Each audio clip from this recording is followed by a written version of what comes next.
talvez vocês também tenham passado por isso, eu passei por isso, e foi uma das minhas grandes dificuldades na minha época de estudos, minhas grandes dificuldades, foi que eu só estudei crânio na faculdade em 2 momentos.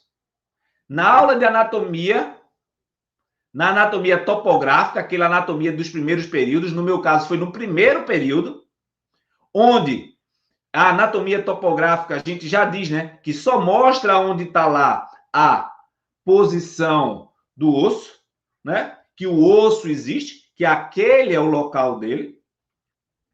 E a segunda forma que eu consegui assistir alguma aula sobre a parte de crânio foi falando em neuroanatomia. Em neuroanatomia. Então, o único momento que eu vi falar nisso foram essas duas contextualizações. E aí, quem já passou por isso, coloca aí. Concorda comigo? Concorda? Já passei por isso? Comenta aí. Já passei por isso? Comenta aí. Eu quero ter a verdadeira noção do nível de formação de vocês. Porque se foi igual à minha, se a formação de vocês foi igual à minha, eu passei por muita dificuldade e tudo muito simples, que não me dá a condição de pensar no paciente com disfunção de ATM na forma que a gente precisa. Olha aí, concorda, concorda. E quando eu saí da faculdade, olha, já passei por isso. E quando eu saí da faculdade, o que mais me deixava louco é que o paciente chegava para mim, chegava até o meu consultório com a disfunção e eu não sabia nem por onde começar. Eu ficava olhando para a situação dele e dizendo, eu só pensava na técnica, que técnica eu posso fazer para ajudar? Que técnica eu posso fazer? Porque a faculdade só me ensinou a tratar através de técnica, tratar através do sintoma, a resolver o sintoma do sintoma, sintoma pelo sintoma. Mas só depois que eu tratei o paciente ia e voltava com as mesmas dores, ia e voltava com as mesmas dores, ia e voltava, e não evoluía, evolução muito pequena. Foi que eu bati o pé e disse, não, a gente vai ter que pensar de outra forma. E aí, para quem não sabe, eu sou coordenador da Escola de Osteopatia de Madrid, tá? Da sede Recife, uma das maiores e mais conceituadas escolas de osteopatia do mundo. E a gente, tanto da osteopatia, como na quiropraxia, que eu também tenho formação, como no método Busquet, que eu fui professor assistente, né? Fui professor assistente um período. A gente tem esse entendimento que precisa integrar o corpo. E foi nessas especialidades que eu comecei a estudar mais e mais o crânio, mas só aprofundei quando eu fui tratar minha filha. E amanhã eu vou explicar exatamente isso para vocês. Como isso acontece na minha filha. Aconteceu na minha filha e por que hoje eu estou aqui. Mas para não demorar muito. Nessa perspectiva, o temporal, ele passou a ser chave. Ele passa a ser chave por quê? Randy, por que eu devo gastar tempo estudando o osso temporal?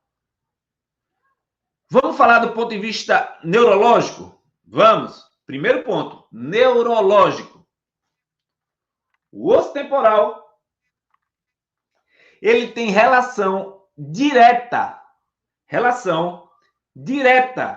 com, olha aqui, ó, com seis dos 12 pares de nervos cranianos. 6 dos 12 pares de nervos cranianos que controlam funções vitais, que controlam e suportam o crânio, têm relação com o osso temporal. Caraca! Fala aí. Caraca! Eu não estou aqui para falar aquilo que todo mundo fala para você. Eu estou aqui para falar aquilo que ninguém fala e mais, aquilo que gera resultado. E aquilo que gera resultado é que vai fazer o seu paciente chegar no seu consultório com dor e sair sem dor. E ou você entende essa peça-chave que é o temporal, ou você vai continuar enxugando gelo. Ou você vai continuar tratando o sintoma. E aí eu vou detalhar para você os 6 nervos cranianos. Primeiro nervo craniano, aqui, fossa média, nervo trigêmeo, o principal, mas que tem 3 ramos: oftálmico, maxilar e mandibular. Show! Outro nervo craniano que passa aqui, olha aqui, olha aqui. Deixa eu trazer aqui, nesse buraquinho, meato acústico interno, na região de temporal, passa nervo facial. Ah, Randy, mas o nervo facial, ele só inerva os músculos da mímica. Errado! Isso é o ensino superficial que a faculdade lhe ensina. O nervo facial, ele inerva estiloioide, ele inerva ramo posterior do digástrico. Caraca! Se tem ramo posterior do digástrico, do processo estiloide para o ióide, tem estabilidade antero-posterior do ióide na hora de movimentar a mandíbula. E como você não considera o nervo facial nas disfunções de ATM? Caraca! Coloca aí, gente. Eu estou aqui para levar vocês para um outro nível. Um outro nível. Decidam agir e vem comigo que vocês vão atingir a performance nessa perspectiva. Através dos pontos chaves.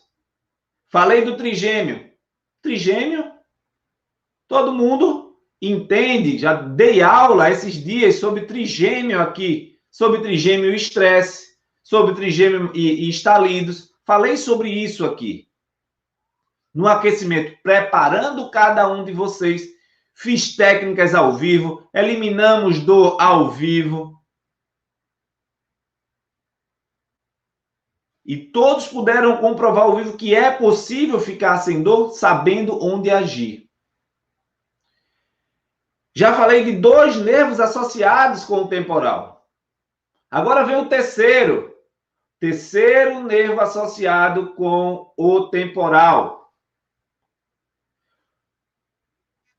Esse nervo é um dos que mais os pacientes vêm trazendo e se queixando ultimamente como condição de comorbidade associada, que é o zumbido. Zum, zum, zum, zum.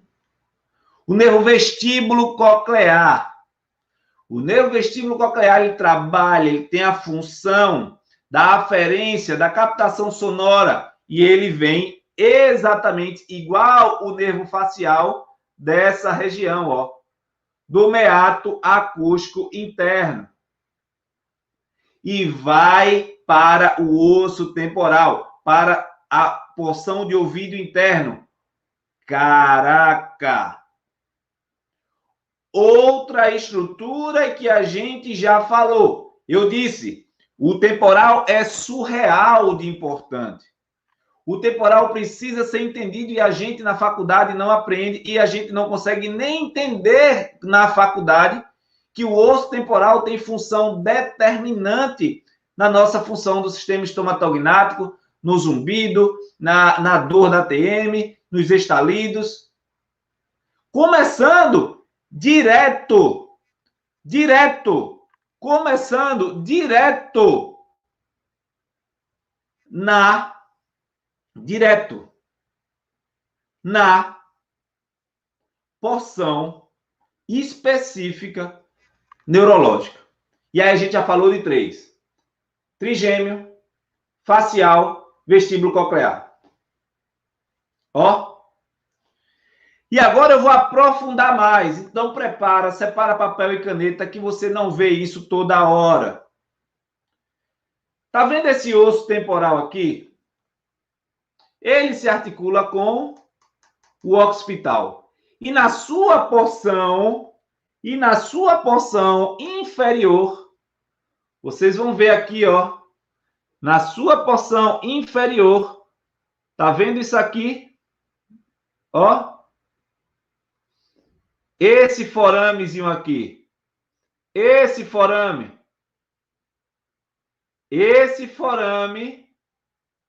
traz esse forame traz 3 nervos. O primeiro dele, e aí você vai dizer, caramba, Randy, é verdade. Glossofaríngeo. Glossofaríngeo. Glosso trabalha com a língua. Glosso, a terminação glosso tem relação direta com a língua, sensibilidade da língua, sensibilidade alterada, gera propriocepção, gera adaptação motora. Caraca. Chegando no quarto, glossofaríngeo, tá? Glossofaríngeo. Deixa eu tirar um pouco aqui os comentários para vocês. O quarto nervo, ó. Quarto nervo. Chegamos. Agora o quinto. Passando também por aqui. Forame jugular. Junto ao temporal, ó. Nervo. Acessório ou espinhal. 11º par de nervo craniano. Nervo acessório espinhal inervando Eclon e trapézio. Caraca! Como o temporal é importante. Como o temporal pode mexer tanto na gente. Como o temporal precisa ser bem avaliado. Precisa ser bem entendido. E olha, eu só estou falando na relação do temporal com a inervação. São 6 nervos cranianos. Todos com ligação direta com a função do sistema estomatognático. Chegamos no quinto. O sexto. Nervo vago. Ah, Randy, nervo vago? Sim, o nervo vago. O nervo vago, ele sai também dessa junção occipitotemporal.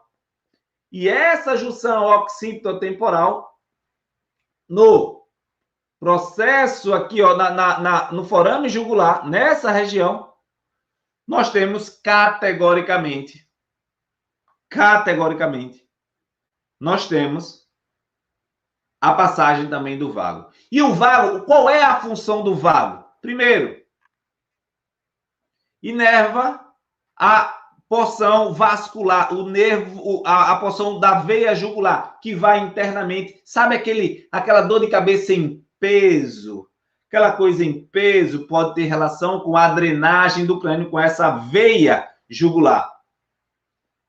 Associado com essa compressão do processo mastoide internamente lá na base do crânio. Nós temos também o vago inervando todas as vísceras tóraco-abdominais. E quem quer uma dinâmica aí, escreve, quero uma dinâmica para que vocês percebam isso. Coloca aí nos comentários. Hashtag quero dinâmica. Que eu quero que vocês sintam. Hoje eu estou extremamente... Na verdade, eu comecei a semana animadíssimo, que toda vez que eu faço uma maratona, um evento, eu dou 150%. Eu dou minha energia toda para formar profissionais de elite na ATM. Por quê? Porque através desse passo a passo que você conhece dentro da maratona da ATM sem dor, você vai conseguir enxergar o mundo de outra forma. E de forma tranquila. Primeiro, vão ser duas dinâmicas. Duas dinâmicas. Aliás, 3 dinâmicas eu quero. 3 dinâmicas para você definitivamente tirar da sua cabeça que disfunção de ATM é um problema mecânico. Definitivamente.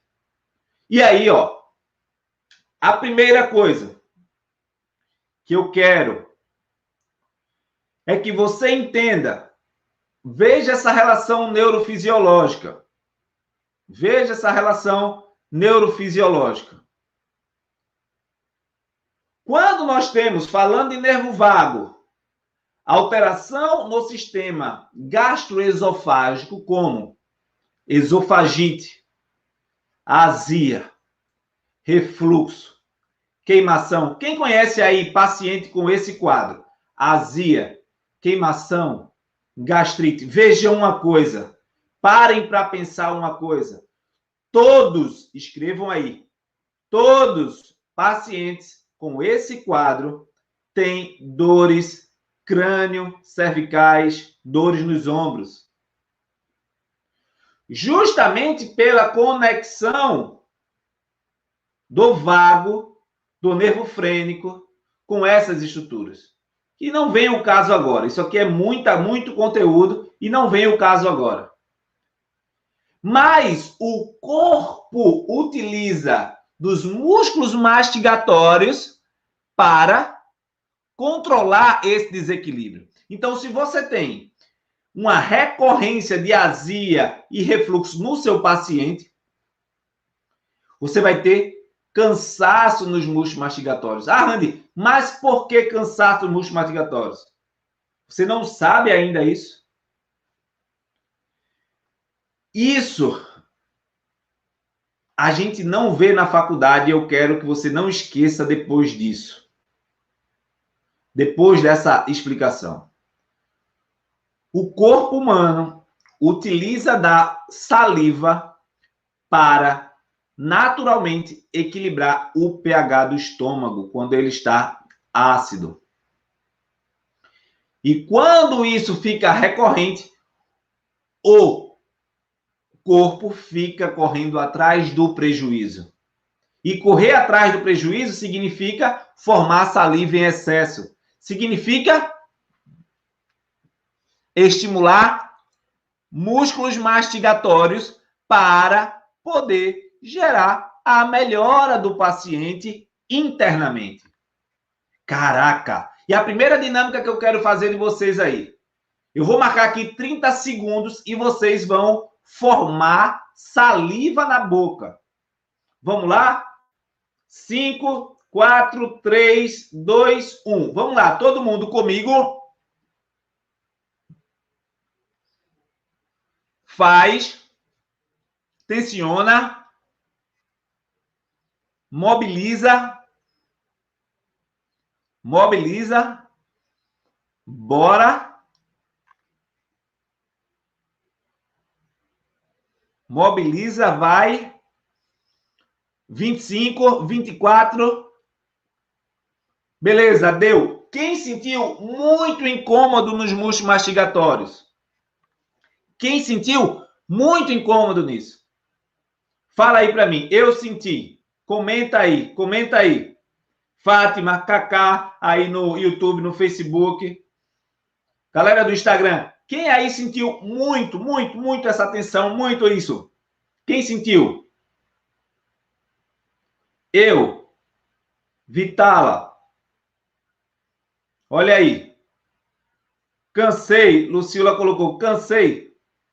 Veja que se você tem isso no corpo, você categoricamente vai ser conduzido a um sofrimento dos músculos mastigatórios. Caraca! Coloca aí, gente. Caraca. Veja a clareza. Quanto abre. Como você começa a enxergar de outra forma a partir de agora o seu paciente.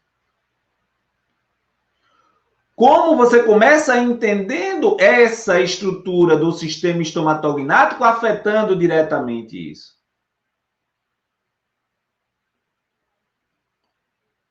E aí,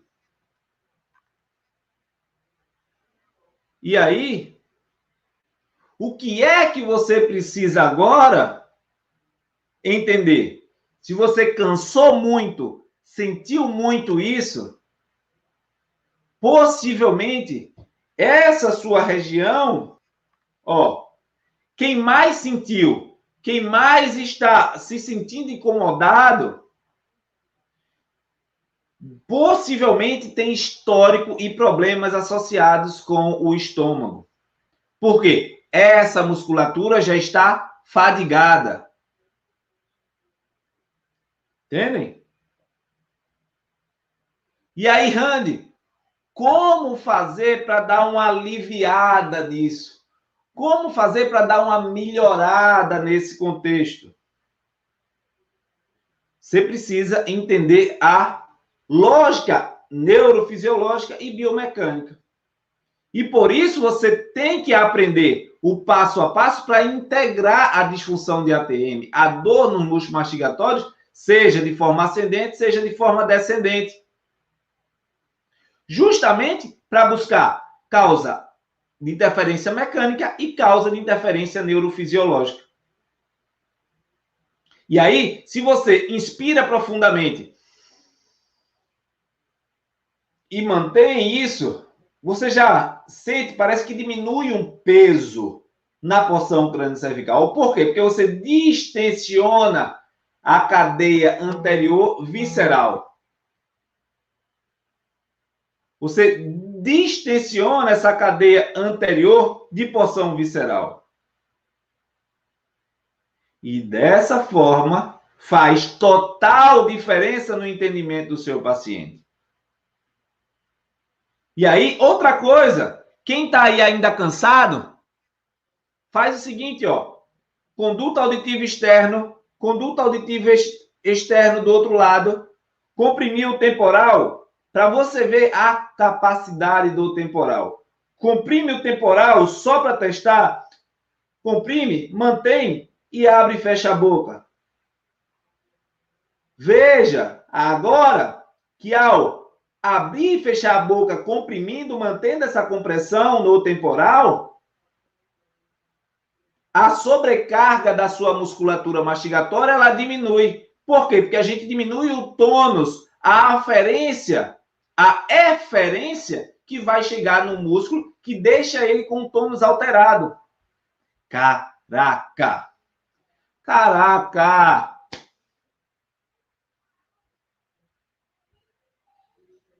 E é literalmente para fazer esse jogo, e colocar frente a frente, lhe conduzir para o resultado que eu quero lhe convidar para você estar comigo amanhã, onde eu vou didaticamente apresentar a você como vai ser extremamente possível você conquistar esses resultados diariamente no seu consultório. Esses resultados de forma direta no seu consultório. Da mesma forma que eu estou fazendo aqui, online, distante de vocês, e vocês sentiram a diferença. Quem sentiu a diferença aí? Quem sentiu a diferença ao estimular o sistema mastigatório e depois inibir o sistema mastigatório? Quem aí sentiu? Essa é a visão do profissional de elite da ATM. Essa é a visão do profissional que quer buscar o resultado de alto nível. Essa é a visão do profissional que quer estar no seleto grupo de pessoas que conseguem eliminar a dor do paciente. Ah, Randy, e o que isso me gera de oportunidade na vida? Agenda cheia. Vários momentos a gente teve aqui, durante esses 15 dias de live de aquecimento. A Débora falou que a agenda estava cheia. A Márcia falou que já estava com a agenda cheia. Quem mais? Que fui esquecendo os nomes. A Rita falou que estava. A Isabel aí, ó, satisfação profissional. É isso que eu quero para cada um de vocês. Olha a Débora aí, sim, resultados top a cada dia.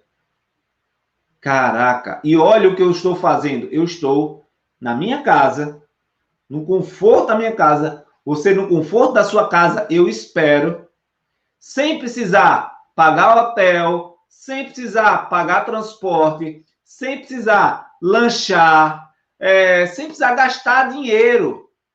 Você vai aprender o passo a passo. Se você vai para uma palestra, para um congresso, você às vezes paga estacionamento, paga táxi, gasta dinheiro. Não, eu quero que você aprenda no conforto da sua casa. No conforto da sua casa, tá? A Randy, e a laser, e o dry needle, e o botox, e placas estabilizadoras, são todas estratégias para cuidar de sintoma. Eu não aceito estratégias como única forma de tratar o paciente com disfunção da TM se o foco está no sintoma. O foco tem que ser no sintoma depois que encontra a causa, depois que estabiliza a causa, depois que deixa o paciente equilibrado, aí sim, vai lá e busca reequilibrar a propriocepção, a estrutura, a oclusão, o que tiver de errado. Mas não adianta você trabalhar na periferia se a neurofisiologia, o desequilíbrio interno ou as forças descendentes e ascendentes estão brigando entre si e a ATM, como a articulação mais móvel do crânio, está sofrendo para compensar os desequilíbrios. Simples assim. Caraca. Caraca. É isso. Ou a gente acorda, ou a gente vai continuar enxugando gelo. E eu não quero que vocês fiquem enxugando gelo.